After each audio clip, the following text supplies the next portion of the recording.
jërë ngeen jëf sunu mbokk internautes yi mbokk maa ngi leen di nuyu yéen ñi nekk ci biir réew mi ak yéen ñi nekk ci bitim réew mbokk yéen ngi ci Baol Info TV tey nag dañoo bëgg a yëkkati kàddu jëmale ko ci jëmm ji nga xamante ni nag mooy Moustapha Diakhaté xam ne bëriwul lu ñuy wax ci moom bu ngeen seetloo Baol Info TV bëriwul lu ñuy wax ci Moustapha Diakhaté li ko waral mooy dafa am fu ñu classé Moustapha Diakhaté ndax ay kàddoom yoo xam ne dégg nañ ko mu wax ko fi ba tàyyi te jàpp naa tamit ne feebar bii nga xam ne mooy feebaru soxor moo dal Moustapha Diakhaté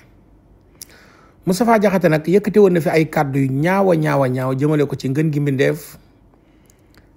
yonente bi sallallahu alayhi wa sallam muy kàddu yu ñaaw kàddu yooyu nag jàpp naa ne ba léegi dafa topp Moustapha Diakhaté te bu amul ndimbal dëgg amaana mu jëm mën naa ñaaw lool bu dee amul ndimbal wala mu jéggalu ko muy jéggalu gu wér a wér ndax tooñoon na jullit yi ba ñu bari amoon ci lu leen naqari waaye bu paasee kàddu yooyu tamit Moustapha Diakhaté mooy ki nga xam ne day yëkkati saa su nekk ay kàddu yu ñàkk worma kàddu yoo xam ne sax da ngay sentir ak soxor ku ci am maanaam ak nit ak mbañeel te man li ma jàpp mooy Moustapha Diakhaté dafa bañ Ousmane Sonko loolu laa jàpp naa ne opposé wu ko waaye damaa jàpp ne ak mbañeel la ndax fii nga xam ne mooy jamono ji ñuy wax naan Alioune Tine ma ngi dox tànki jàmm diggante Macky Sall ak Ousmane Sonko Moustapha Diakhaté mii rek yëkkati na kàddu yu doy waar jëmale ko ci Alioune Tine moom nag tey mooy xëy di défendre Moustapha Diakhaté moom ak ñeneen en tant que société civile ma jàpp ne Moustapha Diakhaté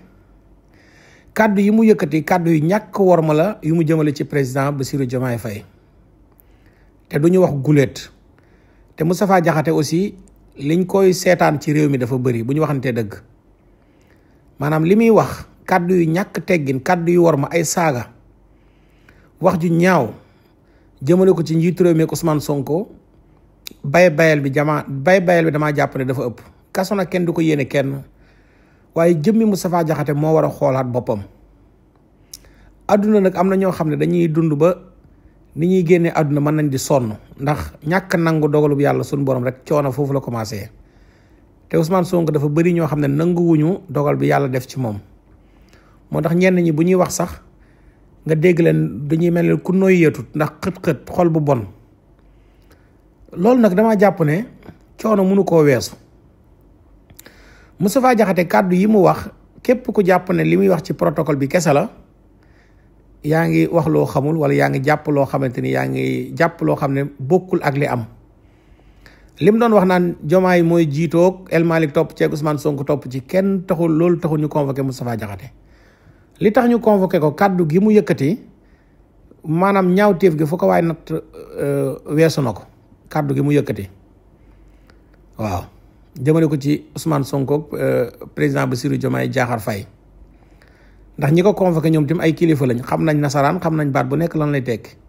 xam nañ jubluwaay bi xam nañ ci ban contexte mais moom Moustapha Diakhaté nee na du tontu dinañu xool nag ba xam wànnente fan lay mujjee ak i bëtam waaye soxor gi nekk ci yenn ci ñi nga xam ne nee nañ dañuy opposé loolu moo ma jaaxal man jàpp na ne am na ñoo xam ne li ñuy def du opposé sax mais ak soxor la ak mbañeel gis naa timit ne maanaam bayal bi daal ëpp na lool ci réew mi waaw bayal bi daal gis naa ne nguur gi ñoo ngi bayal loo xam ne amaana mën naa dem ba ëpp leen ni loxo ba buñ si bëggee saafara mën na leen a të Moustapha Diakhaté boo ko dégloo si kàddoom da ngay xam ne mën nga koo jàppee kàddu yoo xam ne du kàddu yu ku yaroo ndax mag mu yaroo wala mag bu yaroo dëgg dafa am kàddu yoo xam ne du ko yëkkati ci pénc mi mais Moustapha Diakhaté kàddu yi nga xam ne ma ngi koy wax da nga si sentir arrogance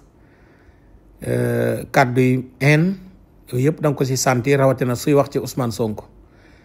te jàpp naa ne président Bassirou Diomaye Faye saa su génnee vidéo wala photo bu mu ànd ak Ousmane Sonko ñoom ñaar ñuy muuñ ak reetaan ñu bari seen xol yi dañuy tàng ci loolu mel ni daal bu ñu sañoon bu ñu gisee Diomaye ak Sonko kii day Diomaye day xool fii Sonko xool fii day mel ni looloo leen neex am na ñoo xam ne saa suñ xëyee dañuy xalaat Ousmane Sonko ak Diomaye kañ la ñuy am problème ñu bari loolu la ñuy xaar ba nga xam ne bu ñu gisee benn photo wala benn vidéo bu Ousmane Sonko di reetaan ak Diomaye sax ñu bari seen xol yi di tàng te ñu bari ñoo xam ne commenté nañ photo bi président Diomaye ànd ak Ousmane Sonko ak El Malick li ci Ousmane Sonko rek nekk tax mais président bu ànd ak Ousmane Sonko premier ministre bi ak président assemblée nationale ñoom ñett ñuy reetaan loolu ku ci béggul rek jàpp naa ne xol bu bon ak xol bu tàng moo la dab. yàlla nag dafa am lu muy maye kon jàpp naa ne tamit fii am na ko fi waxoon xaw ma Moustapha Diakhaté la xaw ma Moustapha Diakhaté sax yàgg na fa yëkkati ay kàddu yu ñàkk war ma jëmale ko ci Touba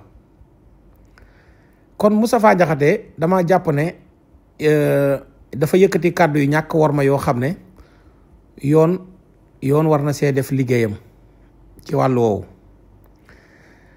kon mbokk yi ñu leen di sant di leen di gërëm di leen xamal daal ne leen Moustapha Diakhaté ci jëmmi boppam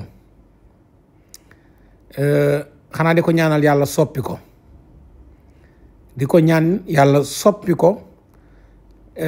di ñaan yàlla laabal xolam moom